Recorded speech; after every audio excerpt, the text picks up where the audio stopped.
प्रिय विद्यार्थियों, नमस्ते।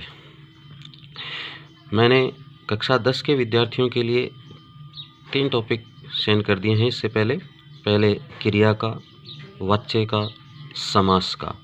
अब मैं आपके लिए आगे वाला टॉपिक जो बोर्ड परीक्षा में कक्षा 10 के विद्यार्थियों के लिए प्रश्न पूछे जाते हैं, सामूहिक रूप से 3 अंक का प्रश्न आता है जिसमें कारक पूछा जाता है, काल पूछा जाता है और वाच्य पूछा जाता है।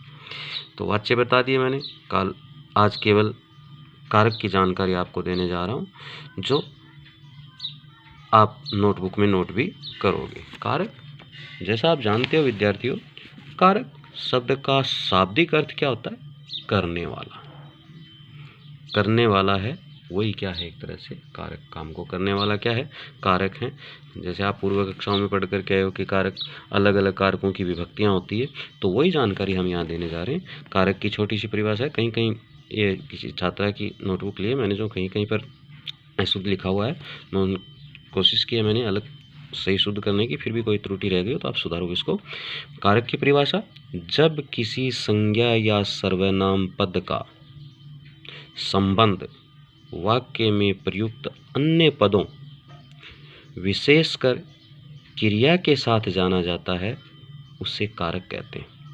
यहीं पर परिभाषा को विराम दोगे आप। कहाँ पे? यहाँ पे, जहाँ पर मैंने पेन लगा रखा है। क्या होगा? जब किसी संज्ञा या सर्वनाम पद का संबंध वाक्य में प्रयुक्त अन्य पदों, विशेषकर क्रिया के साथ जाना जाता है, उसे क्या कहते हैं? कारक कहते हैं। कोई भी संज्ञा या सर्वनाम को पद है, उसका संबंध विशेषकर क्रिया के साथ बतलाया जाता है, उसको क्या कहते हैं?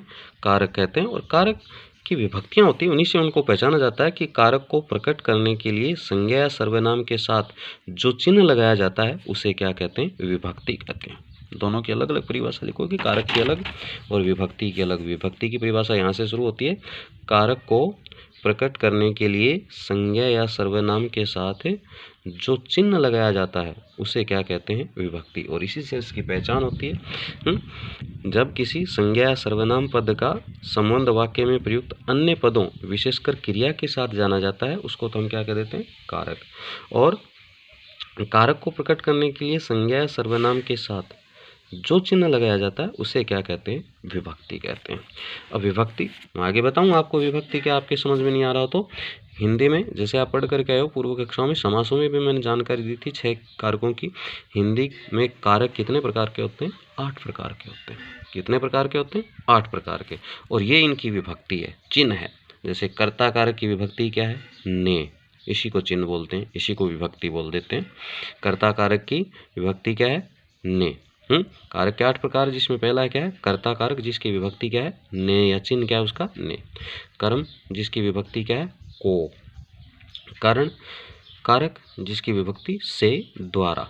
द्वारा लिख रखा है, द्वारा है ये, से, द्वारा। फिर संबंध कारक, के लिए, या को विभक्ति भी होती है इसकी कभी कभी। अब पदान कारक, जिसकी विभक्ति से या अलग होना, से अलग होने का भाव होता है। संबंध कारक, जिसकी विभक्ति का, के, की। अधिकरण कारक, जिसकी विभक्ति आप जानते हो में, पे, पर।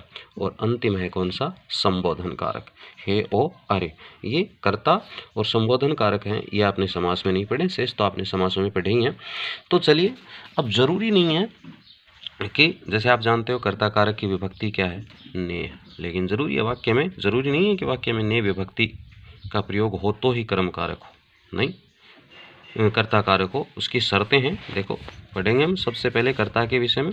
कर्ता कारक, जिसकी विभक्ति आपने ऊपर पढ़ी है, क्या है? ने। संज्ञा या सर्वनाम के जिस रूप से क्रिया के करने का क्या होता है? बोध होता है, उसे कर्ता कारक कहते हैं। तो जानते हो काम को करने वाला क्या होता है? कर्ता होता है। लेकिन संज्ञा या सर्वनाम के जिस रूप से क्रिया के करने का बोध होता है, उसे क्या कहते हैं? कर्ता कारक कहते हैं। लेकिन यहाँ पर मैंने नोट लगा करके, विशेष लगा करके एक बात लिखी है कि इसकी विभक्ति ने है। ये ने विभक्ति का प्रयोग कर्ता कारक के साथ केवल भूतकालिक क्रिया होने पर ही होता है। वर्तमान, वह भविष्यकाल तथा क्रिया के अकर्मक होने पर ने विभक्ति का प्रयोग नहीं होता है। ध्यान दोगे, आपने ये तो पढ़ लिया कि संज्ञा या सर्वनाम के जिस रूप से क्रिया के करने का बोध होता है उसे तो क्या कह देते हैं, कर्ता कारक कह देते हैं। लेकिन आप जानते हैं कि इसकी विभक्ति क्या है, ने है, लेकिन इसकी विभक्ति ने है, लेकिन ने विभक्ति का प्रयोग कर्ता कारक के साथ केवल भूतकालिक क्रिया होने पर ही होता है। कर्ता कारक हो और केवल क्रिया गुण से है भूतकालिक क्रिया होगी तो ही ने विभक्ति का प्रयोग होगा। हैं वर्तमान और भविष्यकालिक क्रिया के अकर्मक होने पर, यानी वर्तमान काल में और भविष्यत काल में ने विभक्ति का प्रयोग नहीं होता, और साथ में क्रिया अगर अकर्मक रूप में प्रयुक्त हो रही है तो ने विभक्ति का कभी भी प्रयोग नहीं होगा। समझ गए? कर्ता कारक ने विभक्ति का प्रयोग कहाँ होगा, केवल भूतकालिक क्रियाओं के साथ ही होगा। जैसे मैं यहाँ पर उदाहरण दे रहा हूँ आपको, अभिषेक पुस्तक पढ़ता है। पढ़ता क्रिया कौन सी है, वर्तमान काल है। क्या है, वर्तमान काल, और वर्तमान काल में ने विभक्ति का क्या है, प्रयोग नहीं होता। अगर भूतकालिक होती तो अभिषेक ने पुस्तक पढ़ी थी, ने विभक्ति का हो गया ना प्रयोग। यहाँ पर वर्तमान काल है इसलिए यहाँ पर ने विभक्ति का प्रयोग नहीं होगा। जैसे अब देखिए भूतकालिक क्रिया का उदाहरण लें, आलोक ने पत्र लिखा। अब ने विभक्ति का प्रयोग हो रहा है क्योंकि लिखा ये कौन सी काल की बात है, भूतकाल की बात है। तो आप समझ गए होंगे, संज्ञा सर्वनाम के जिस रूप से क्रिया के संज्ञा या सर्वनाम के जिस रूप से क्रिया के करने का बोध होता है उसे तो हम क्या कह देते हैं, कर्ता कारक कह देते हैं। इसकी विभक्ति ने है, लेकिन ने विभक्ति का प्रयोग कर्ता कारक के साथ केवल भूतकालिक क्रियाओं में ही क्या है, प्रयुक्त होता है। भविष्यकाल तथा अकर्मक क्रिया, वर्तमान और भविष्यकालिक तथा अकर्मक क्रिया का रूप होने पर इस विभक्ति का यानी ने विभक्ति का प्रयोग नहीं होता। आप तो इतना ध्यान रखोगे कि ये भूतकालिक क्रियाओं में प्रयुक्त होती है। दूसरी है कर्म कारक। कर्म कारक जिसकी विभक्ति या चिन्ह क्या है, को है। वाक्य में जिस शब्द पर क्रिया का फल पड़ता है वो क्या कहलाता है, कर्म कारक। सीधी सी परिभाषा है, वाक्य में जिस शब्द पर क्रिया का फल पड़ता है वहाँ पर कौन सा कारक होता है, कर्म कारक। इसकी विभक्ति को है, लेकिन को विभक्ति का प्रयोग कहाँ होगा वो विशेष में मैंने लिख रखा है। कर्म कारक की विभक्ति को है। कर्म कारक सजीव हो तो उसके साथ विभक्ति लगती है। अगर निर्जीव कर्म के साथ विभक्ति नहीं लगती, क्या होगा, कर्म कारक की क्या है, विभक्ति तो क्या है, को है, लेकिन को विभक्ति कब प्रयुक्त होगी, अगर कर्म क्या होगा, सजीव होगा। कर्म सजीव होगा तो को विभक्ति लगेगी, और कर्म अगर निर्जीव है तो क्या होगा, को विभक्ति का प्रयोग नहीं होगा। फिर से देख लीजिए, वाक्य में जिस शब्द पर क्रिया का फल पड़ता है वो तो कर्म कारक है, और कर्म कारक की विभक्ति को है।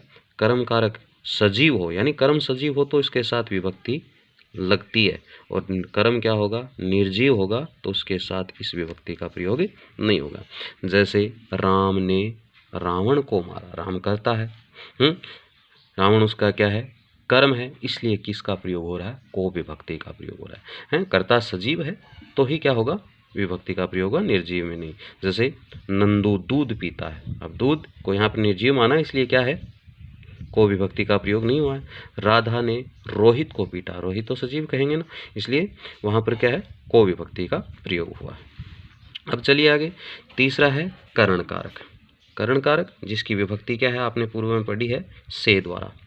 वाक्य में कर्ता जिस साधन या माध्यम से क्रिया करता है, अर्थात क्रिया के साधन को क्या कहते हैं, करण कारक कहते हैं। करता है किस साधन से, किस माध्यम से क्रिया कर रहा है उसे क्या कहेंगे हम, करण कारक। वाक्य में कर्ता जिस साधन या माध्यम से क्रिया करता है, अर्थात क्रिया के साधन को क्या कहते हैं, करण कारक कहते हैं।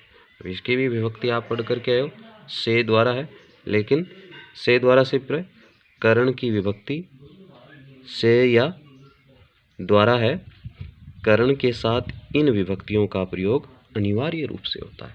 अगर कर्ण कारक का उदाहरण है तो से या द्वारा विभक्ति निश्चित रूप से उसमें लगी हुई होगी, कोई कंडीशन नहीं है। अगर कर्म कारक का अगर उदाहरण है वो, तो निश्चित रूप से उसमें इन विभक्तियों का प्रयोग है। ऊपर कर्ता और कर्म कारक के लिए मैंने शर्तें रखी थी। मैंने क्या रखी है, व्याकरण शास्त्रियों ने शर्तें रखी है, उन्हीं शर्तों को पूर्ण होने पर ही होगा। जैसे कर्ता विभक्ति का प्रयोग, कर्ता कारक की विभक्ति ने थी, जो केवल भूतकालिक क्रियाओं में प्रयुक्त होती है, वर्तमान और भविष्यत काल में नहीं होती।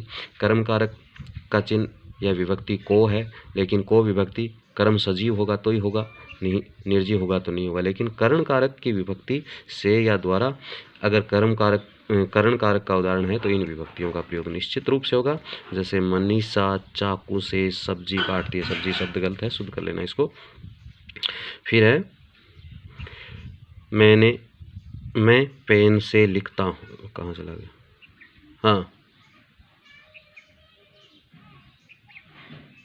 हाँ मैं पेन से लिखता हूँ, या अंशिका बस के द्वारा विद्यालय जाती है। से या द्वारा का क्या हो रहा है, प्रयोग हो रहा है। चौथा कारक संप्रदान कारक। संप्रदान शब्द का शाब्दिक अर्थ क्या होता है, देना। संप्रदान का शाब्दिक अर्थ क्या है, देना।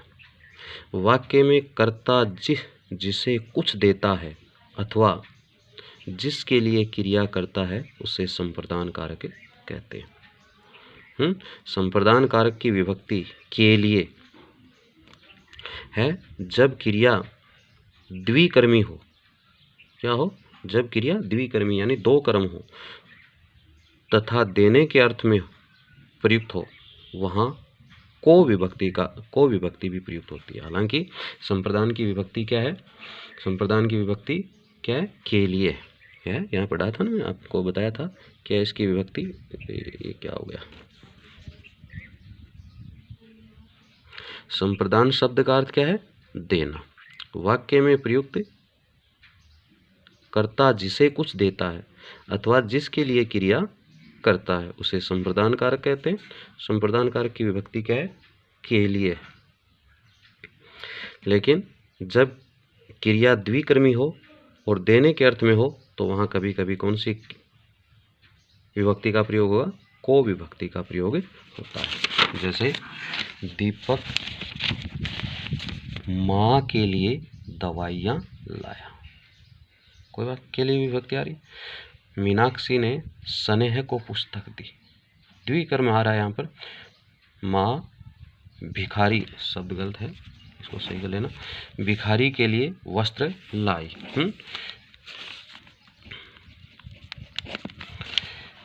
तो ये सब क्या है,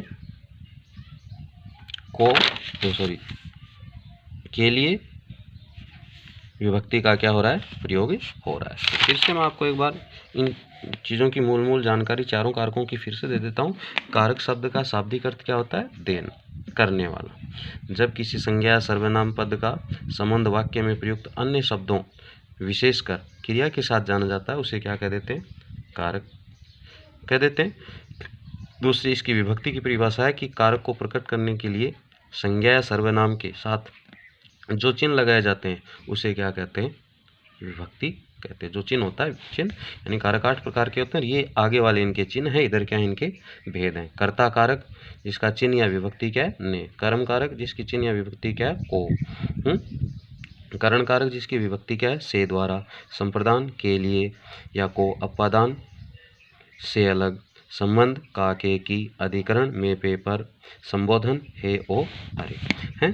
कर्ता कारक संज्ञा या सर्वनाम के जिस रूप से क्रिया के करने का बोध होता है उसे कर्ता कारक कहते हैं। इसकी विभक्ति ने है, लेकिन ने विभक्ति केवल भूतकालिक क्रिया होने पर इसका प्रयोग होगा, वर्तमान व भविष्यत काल और क्रिया के अकर्मक रूप पर इसका प्रयोग नहीं होता है। कर्म कारक जिसकी विभक्ति क्या होती है, को। वाक्य में जिस शब्द पर क्रिया का फल पड़ता है उसे तो क्या कहते हैं, कर्म कारक।